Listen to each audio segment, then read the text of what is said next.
Ang tamang outcross ay hindi basta paghahalo ng magagandang lahi.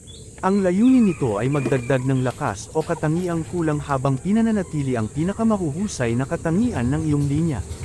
Simpleng gabay. Pumili ng outcross na may napatunayang performance at may katangiang gusto mong idagdag. Ipares muna sa piling broodhen o broodcock mula sa iyong pangunahing linya. Obserbahan ang mga anak sa paglaki, kalusugan, ugali, at performance. Piliin lamang ang pinakamahuhusay na resulta. Ibalik backcross ang napiling anak sa orihinal na linya upang mapanatili ang pangunahing dugo at katangian. Huwag magpalit-palit ng outcross bawat taon dahil mahirap masubaybayan ang resulta. Tandaan, ang susi sa matagumpay na outcross ay mahigpit na pagpili, selection. Kahit maganda ang dugo, kung hindi pipiliin ang pinakamahusay na breeder, maaaring mawala ang mga katangiang nais mong mapanatili.